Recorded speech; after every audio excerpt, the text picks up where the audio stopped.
All right, we have a little binder presentation for those of you that cannot attend any of our sessions, so we hand them out.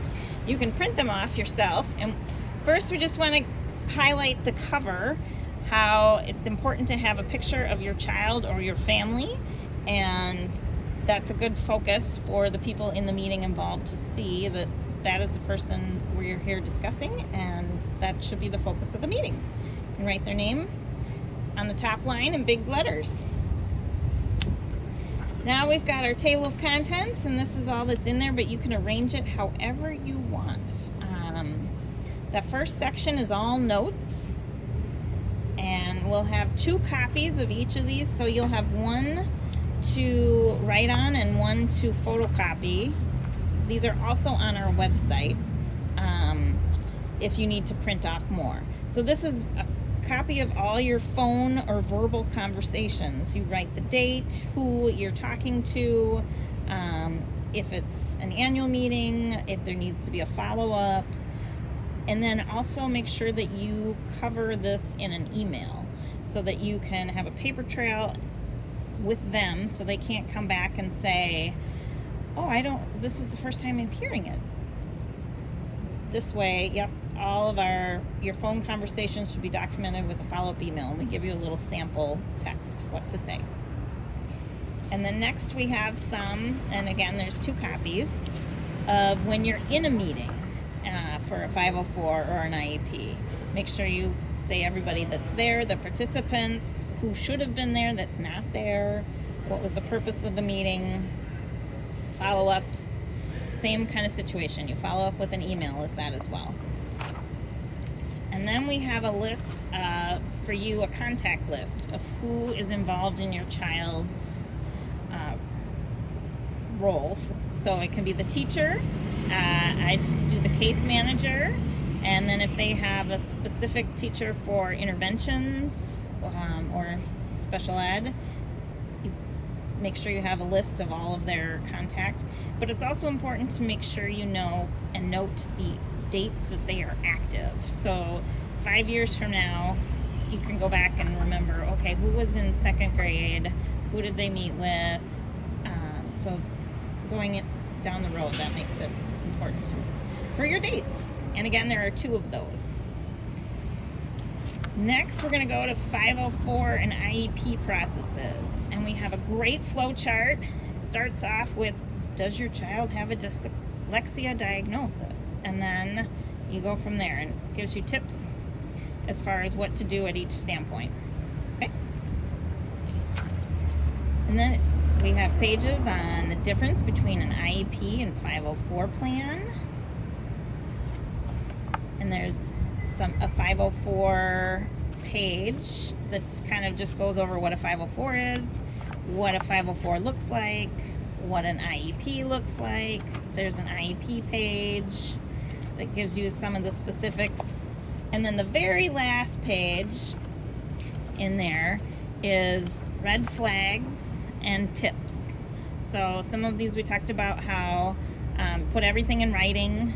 Also, a good tip is that your 504 and IEP documents do not have to be signed at the meeting. Don't sign them until you're satisfied with your documents. So it's a working document, and you can make revisions and send it back if you're not happy with it. Then there's also a list of red flags. So any certain curriculums that are not good for dyslexics or program content. If you start to hear them say certain things like, give it more time, let's wait and see, they just need to try harder. I think we know those are red flags. This next section is all about evaluations and screening and evaluation. What's the difference? What's the difference between a private evaluation and a school evaluation, and what should be in those evaluations?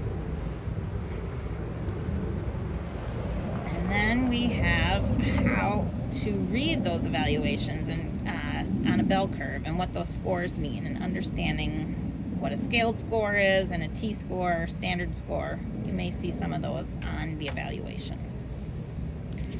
Our next category is all about services and accommodations. And here you can, as you're deciding which services or accommodations to use for your initial plan, here's kind of a list and a starting point.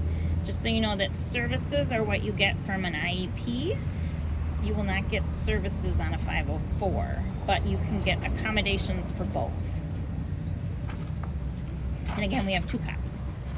Then we have 5 pages of potential accommodations and the wordings you can use.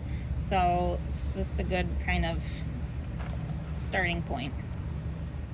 And we have them all in different categories. So if it's math or reading or writing, spelling, they're all by those.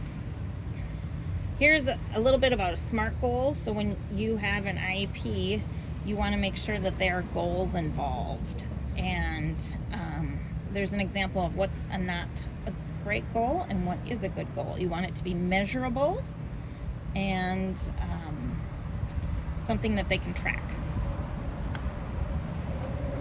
Then we have a whole bunch of references for you at the end, some current statutes and administrative rules that are in Minnesota.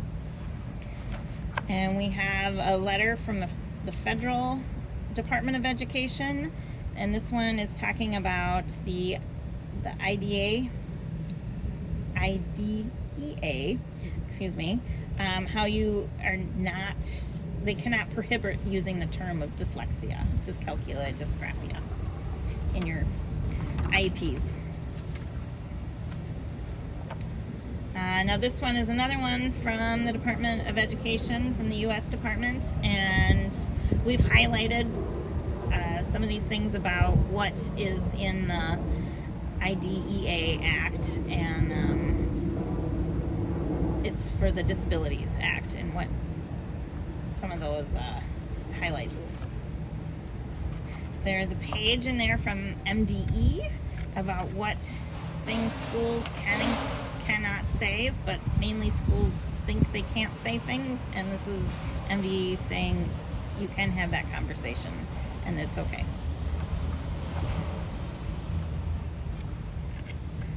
And last, we have resources. There's a list of websites just to get you started. There's a lot more, but here's a good starting point of some great information. And there's one more section. We don't have it labeled because you can use the tab to label it how you want, but it just is an overview of how to organize this binder in the way you want. Make sure you put in school samples of your child's work, any assessments, report cards, state testing they had, the evaluations, the current and all 504 and IEP plans. And then with that note section, keep your communications in there. You can do it chronological if you'd like, or you can group it into categories, like here's all my 504s, here's all my communication. But if you'd prefer to do it, okay, here's everything that happened in 1st grade, here's everything that happened in 2nd grade, you can do it that way as well. It's up to you to set up how you want.